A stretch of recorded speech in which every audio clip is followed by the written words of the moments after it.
చేతల ప్రభుత్వమా మాటల ప్రభుత్వం అని చెప్పేసి ఈ వీడియోలో కరెక్ట్ చేసి ఇచ్చండి.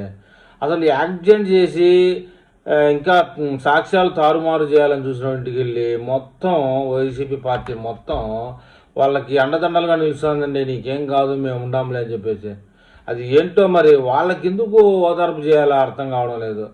టీడీపీ వాళ్ళు చూడండి, చనిపోయిన ఇంటి వ్యక్తి 5 లక్షల రూపాయలు, చిన్న అమౌంటే కావచ్చు, 5 లక్షల రూపాయలు ఒక పార్థసారథి అనే మంత్రి మాటకు ఓన్లీ వ్యక్తిగత సాయం అన్నమాట. అది ఆయన ఒక్కడే 5 లక్షల రూపాయలు ఇచ్చాడండి.